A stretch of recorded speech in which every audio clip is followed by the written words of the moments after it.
Hey guys, like, comment, subscribe. Just doing a quick video on the signing that happened earlier today. Corey Kluber, after pitching in front of 25 teams, good for you for getting 25 scouts to go watch you. But Corey Kluber, 1 year, 11 million deal with the New York Yankees pending his physical, which again, based on the pitching session we've seen, looks like it's going to pass. So what do you think of Kluber going there? I mean, it obviously means a couple things for the Yankees. Yeah, the Yankees they're at the end of their offseason moves. They're at the end of their luxury tax room that they had before going into it for the third year in a row, which put them into luxury tax hell. But let's talk about Corey Kluber. That's who we're here to talk about.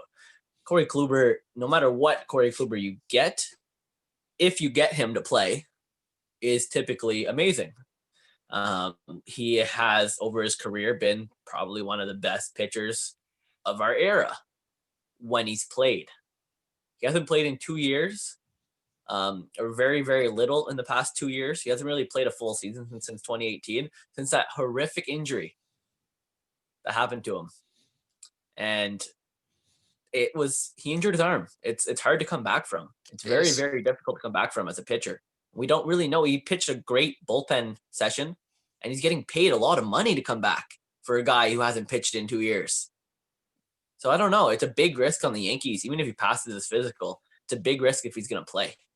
It definitely is. The Yankees are in a situation where maybe the talks with Tanaka seemed like they weren't going the way they wanted to, and they felt like Kluber was the best guy they could afford who was available. Obviously, there's a couple other veterans, guys like Cole Hamels out there too.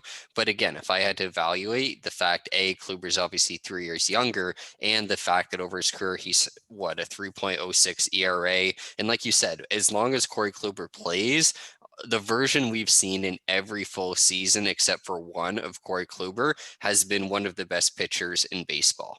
So as long as he's not injured, as long as he's not still kind of maybe shell shocked from being hit in the arm with that pitch, if you get Corey Kluber who could come back, who could start 20, 25, whatever game, 30 kind of games, whatever it is, then it's probably a good move for them. But if he comes back and he's a way above 5 ERA, plays 4 or 5 games, then he's down in the minors and maybe back up at some point, yeah, it's a huge waste of money for them. Absolutely. Maybe the Yankees have some kind of thing in there where he has to play a minimum amount of games, if not a slower amount of money. We're Very not true. sure of all the finals, details of his contract. But you got to think that he's going to hesitate a little whenever one of the best hitters in the league is going up against him, whoever that may be. You got to think he's going to have a little bit of a hesitation. And if he has a little bit of a hesitation at the end of his release, because he's afraid that the ball's going to come back his way, then it's not going to go well for him. And that's kind of what we seen last year.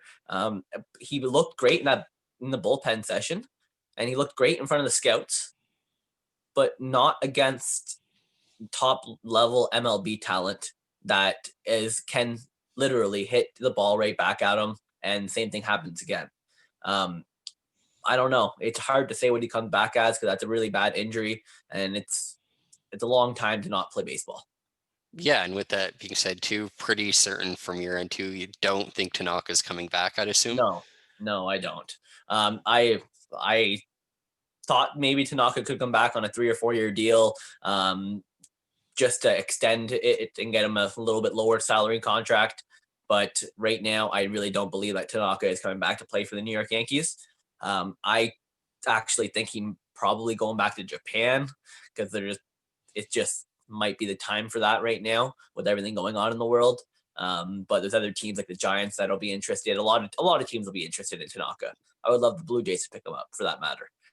But in the Yankees, I just don't see any salary for him right now, which is shitty to say because we always thought the Yankees would always overpay to keep their team together. They have over the last 2 decades, but we're just in a financial crisis right now with COVID going on. And I just don't see this team going into the luxury tax as deep as they were, or as deep as they will be if they bring him back at this point. There's just no De- room. Definitely. And before anyone comments, oh, the Yankees always pay everyone. I mean, go take a look at the situation beforehand and try to kind of take a grip on it where there won't be all of these fans in attendance as we assume. The luxury tax, they do have to consider more so than before. And even though over the last 20 years they haven't done it often, in 2018 they did. So it is very possible they're taking a reset year here this year as well. But definitely let us know what you guys think in the comments. Give the video a like, hit the subscribe button, and we'll see you guys next time.